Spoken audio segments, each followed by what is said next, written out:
Bom dia, mais uma manhã com Deus, priorizando a palavra de Deus. E nesta manhã do dia 14/3, nós vamos meditar no livro de Ruth. Isso mesmo, o livro de Ruth tem apenas 4 capítulos e nós vamos meditá-lo nele nesta manhã, né? O livro de Ruth, ele possivelmente foi escrito por Samuel, tamanha ali coincidência dos outros livros, Juízes, Samuel, escrito por ele, né? Mas há outros que até cogitam que pode ter sido Davi ou Ezequias que tenha escrito, né? Mas o importante é saber que a fome chegou à cidade de Belém, né, a tribo de Judá, e aí um homem chamado Elimeleque pegou sua esposa e seus 2 filhos e foi embora da sua cidade, e ele procura morar num lugar chamado Moabe. Lembrando que Moabe, né, era um povo pagão, um povo amaldiçoado. Eles eram fruto de um incesto. Está lá no texto de Gênesis capítulo 19, quando Ló foge da destruição de Sodoma e Gomorra, e aí sua mulher vira uma estátua de sal e sobra apenas suas 2 filhas. Então os moabitas é fruto do incesto da filha mais velha de Ló com o próprio pai, né? O pai com a filha. Então eles eram um povo pagão, um povo amaldiçoado. E Elimeleque vai justamente para Moabe. E lá acontece tragédia atrás de tragédia. Olha só como é muitas vezes a consequência das nossas escolhas. Nós podemos ver que Elimeleque morreu em Moabe e Noemi ficou viúva, mas ela tinha 2 filhos, né, que era o consolo dela. Esses 2 filhos se casaram, Malom e Quilom, com Orfa e Ruth. Só que apenas 10 anos depois, Malom e Quilom morreu.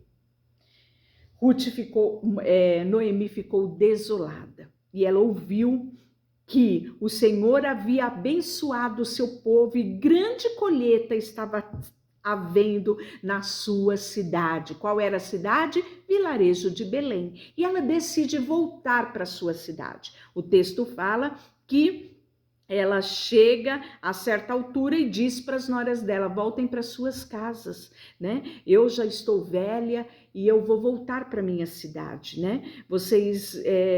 Que Deus recompense, sabe, toda a dedicação que vocês tiveram aos meus filhos, né? E a minha figura também. Eu quero abençoar vocês, mas voltem, né, para suas casas, para suas famílias, e que Deus dê a vocês um novo casamento. Essas noras choram, e é um chororô, e dizem para ela: não, nós vamos com você. E aí saem as 3 de Moabe. Só que num determinado caminho, o texto fala que elas choraram juntas mais uma vez, e Noemi traz a conscientização que elas iriam para um lugar onde elas seriam estrangeiras. Elas eram de origem moabitas. Moabitas, elas não iam ser vistas com bons olhos em Judá, em Belém, porque era um povo pagão, um povo amaldiçoado. A diferença cultural era muito grande e elas choram, e Orfa decide voltar para sua família. Mas Ruth, o texto fala que ela se apegou firmemente a Noemi. E uma grande declaração de amor é encontrada na Bíblia, até mesmo fundamento para muitos casamentos, vindo de um relacionamento de uma sogra e de uma nora. E Ruth respondeu: não insista comigo para deixá-la e voltar. Aonde você for, irei eu. Onde você viver, lá viverei eu. O seu povo será o meu povo e o seu Deus será o meu Deus. Onde você morrer, ali morrerei e serei sepultada. Que o Senhor me castigue severamente se eu permitir que qualquer coisa a não ser a morte nos separe. Que coisa linda, não é? Assim elas chegam em Belém e todo mundo fica sabendo que Noemi voltou. Que a alegria foi grande no meio da parentela, das amigas. E Noemi fala: não me chamem de Noemi, respondeu ela, chame de Mara, que significa amarga, pois o Todo-Poderoso tornou minha vida muito amarga. É triste ver isso, não é? Nós sabemos que até hoje isso acontece. Muitas vezes as nossas escolhas traz morte, traz angústia, e a primeira coisa como ser humano nós fazemos é culpar Deus das nossas decisões, das nossas escolhas, né? Mas fique tranquilo que esse panorama de Noemi vai mudar. Nós vamos terminar o texto de Ruth, capítulo 4, com uma nova Noemi, curada e restaurada desta amargura. E aí o texto fala que no capítulo 2, Ruth decide ir aos campos, né? Lembra que havia uma ordem lá no Antigo Testamento, no Pentateuco, né? Que quando fosse fazer a colheita não deveria colher tudo, deveria deixar algumas coisas para trás para que ficasse como sustento das viúvas e das órfãs. Então nós vamos ver isso aqui na prática. E aí o texto fala que ela foi aos campos, né? E para recolher isso. E ela vai ao campo de quem? Boaz, isso mesmo. E aí, quando Boaz vê aquela moça, ele pergunta para o capataz, quem é essa moça? E o capataz diz, é a moça que veio de Moabe com Noemi. Hoje pela manhã ela me pediu permissão para buscar, para colher espigas aqui no nosso campo. E aí Boaz vai até ela e diz, ouça minha filha, quando for colher, fique conosco, não vá a outro campo, acompanhe as nossas moças, trabalhe após ela, colha aqui em nossos campos, né? Vá atrás, já avisei para os meus moços não te importunarem. E aí Ruth se admira e fala assim, o que eu fiz para merecer tanta bondade? Sou apenas uma estrangeira. Olha o que Boaz responde para ela, eu sei, disse Boaz, mas também sei de tudo que você fez por sua sogra desde a morte do seu marido. Ouvi falar de você, que você deixou seu pai, sua mãe, sua própria terra para viver aqui, no meio de desconhecidos, que o Senhor Deus de Israel, sobre cujas asas você veio se refugiar, a recompense ricamente pelo que fez, né? E aí Ruth vai, ela colhe muita coisa, ela chega, Noemi fica admirada. Tanto sustento que ela traz para casa, e Noemi pergunta, da onde tu vem? E ela diz, eu fui nos campos de Boaz. Sabe o que Noemi diz? O nome do homem, né, que eu trabalhei é Boaz, e ela disse, o Senhor o abençoe, disse Noemi, a sua nora. Então aqui nós já estamos vendo uma Noemi com gratidão no coração, uma Noemi que já está sendo curada das suas mágoas, das suas tristezas, em meio ao acolhimento da sua terra natal, né? E aí nós podemos ver que no versículo 11, né, o texto fala que toda cidade sabe que Ruth é mulher virtuosa. Já pensou? Uma cidade inteira saber que você é uma mulher virtuosa, sem nem mesmo você falar quem você é? Assim aconteceu com Ruth.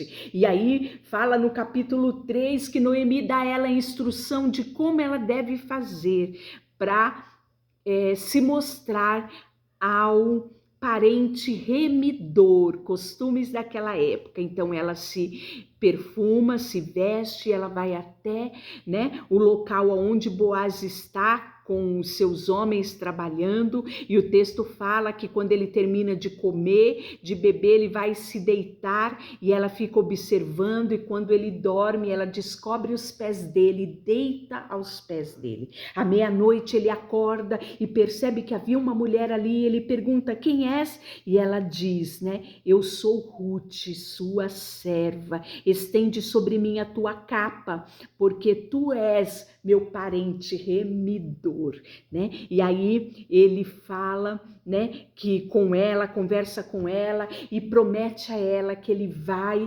procurar, né, tudo aquilo que ele puder fazer, né, para se tornar e trazer sobre ela essa remissão.